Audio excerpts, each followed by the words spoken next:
A reading from the Holy Gospel according to Saint Luke. Glory to you, O Lord. There was a scholar of the law who stood up to test Jesus and said, "Teacher, what must I do to inherit eternal life?"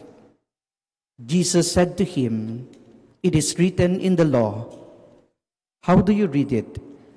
He said in reply, "You shall love the Lord your God with all your heart, with all your being, with all your strength, and with all your mind, and your neighbor as yourself." He replied to him, "You have answered correctly. Do this and you will live." But because he wished to justify himself, he said to Jesus, "And who is my neighbor?" Jesus replied, "A man fell victim to robbers as he went down from Jerusalem to Jericho. They stripped him, beat him, and went off, leaving him half dead. A priest happened to be going down that road, but when he saw him, he passed by on the opposite side.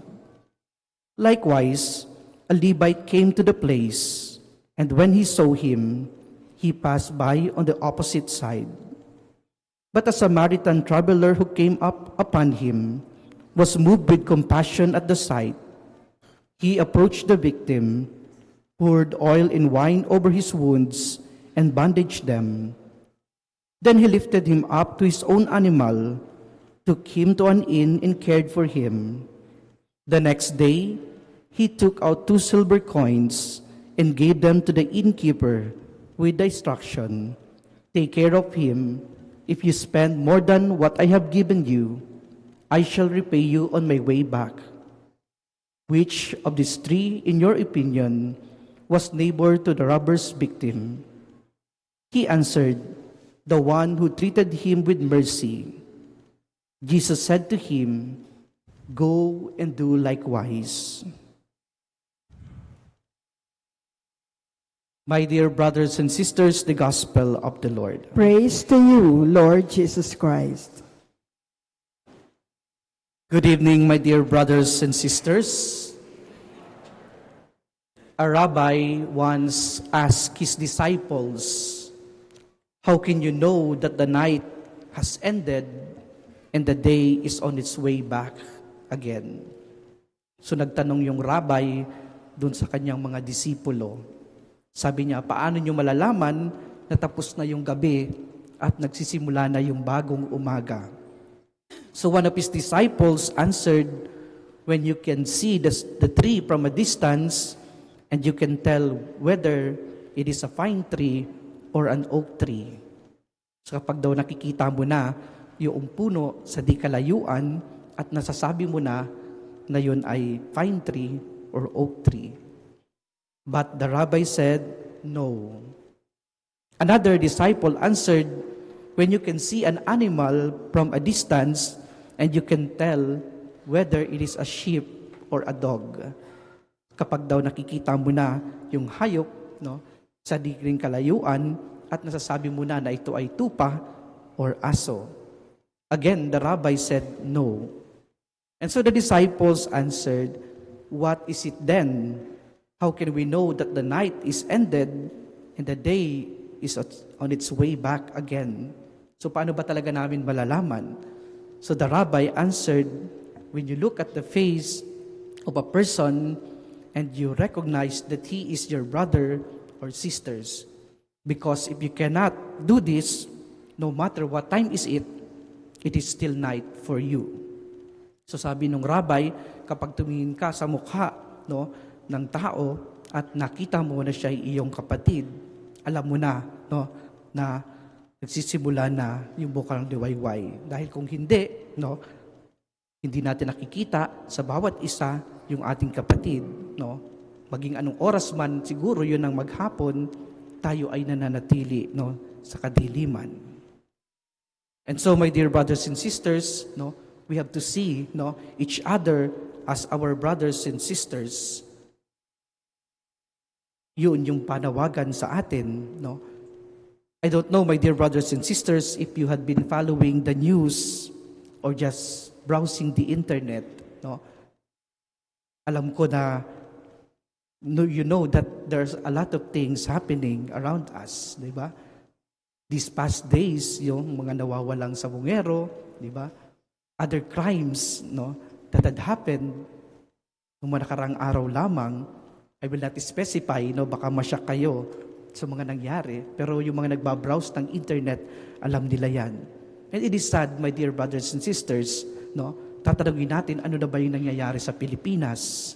Ganun na ba kahalaga yung pera para sa atin na wala ng halaga yung buhay ng ating kapwa? O ganun na ba kahirap ang Pilipinas na hindi na natin nakikita yung mukha ng ating kapwa bilang ating kapatid? O kaya naman tatanungin natin, mas pinipili ba natin mabuhay, no, sa kadiliman, mabuhay sa kasamaan, kaya ayaw nating tingnan yung bawat isa bilang ating kapatid at kapwa? And maybe that's the worst poverty that we have, no? Embracing sin, embracing crime, embracing killing, no, as normal in our society. So ngayon parang wala na tayong pakialam sa bawat isa. Yung mga naririnig natin sa balita ay balita na lang para sa atin. No, those are people, no, mga tao na may pamilya, no, and we are meant to care for them. My dear brothers and sisters, our readings this Sunday, no, are telling us, no, waking us up, trying to remind us that as one people of God, we are meant, no, to look at the face of others and see them not only as our neighbor, but as really our brothers and sisters, no, especially the weak, the wounded, and the abandoned. First, our gospel, no, gave us the parable of the Good Samaritan. Our basic humanity calls us to have compassion and care for others regardless of our differences of faith, color, and riches, no, races, no. But minsan yung tendency natin to love only those our own, yun yung namamayani sa atin, and we neglect other people.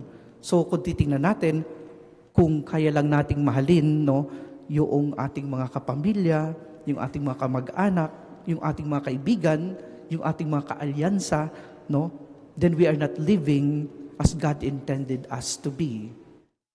We are meant to live for each other, to live loving, caring for one another. Yun yung panawagan sa atin ng ating Ebanghelyo. Second, our first reading reminds us of the commandment of God. And basically, sabi dun sa ating first reading, it is written in our heart. It is written in our soul.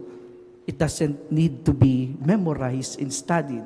Napakadali lang naman ng commandment, di ba? Love God above all else and love your neighbor as yourself. And so, bilang tao, no, alam natin, no, yung mga bagay na masama. We know what is sinful. We know what is bad. No?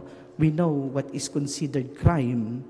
Yet sometimes we have this tendency, no, to rationalize things, no, to bend the law for the sake of our own selfish gain, no, for the sake of our own selfish end. And so, kung titignan natin, kung puro tayo palusot, no, for our own good, kung puro tayo palusot for our own selfish motives, there is something wrong with our heart, no? Or much more worse, there is something wrong with our soul. Siguro kailangan nating magpa-exercise, di ba? So, baguhin, no, yung ating puso, no, baguhin din yung laman ng ating mga kaluluwa. It's supposed to be pagmahal sa ating kapwa. Third, my dear brothers and sisters, our second reading tells us that Jesus is the image of the invisible God, and He is the head of the body, the church. So being followers of Christ requires us to extend our love, to extend our mercy to others. No, He calls us to become an expression of His holiness to others. But again, our tendency is to act as if we are holier than thou. No? Our tendency to act as if we are holier than thou. And so we judge one another, we mock the poor among us, the weak among us, we criticize others, and we pull each other down. So kapag ganito tayo, siguro we are pushing others away from the faith rather than calling them closer to God. So nagiging sagabal tayo sa Diyos at hindi tayo nakakatulong sa Diyos. So it is true, my dear brothers and sisters, that if we cannot really see the face of our brothers and sisters, it is still night for us. And so the choice is ours. Are we going to still live in the darkness of apathy, indifferences, and selfishness, or are we seeking to move into the light of empathy, care, and compassion, recognizing in other people our brothers and sisters? Again, yun yung panawagan sa atin. Nawa makita natin sa mukha ng bawat isa yung ating kapatid. Amen? Ang problema natin, lahat tayo nasa loob ng simbahan pero hindi natin nakikita, di ba? Yung ating mga kasama sa simbahan, tinignan nyo man lang ba yung inyong mga katabi? Hindi, di ba? May kanya-kanya pa rin tayong mundo. So we have a lot to work on, bilang mga Katoliko, bilang mga Kristiyano. We have to look at each other and see the faces of our brothers and sisters for us to care for them, for us to extend the love of God for them. Amen. Please all stand.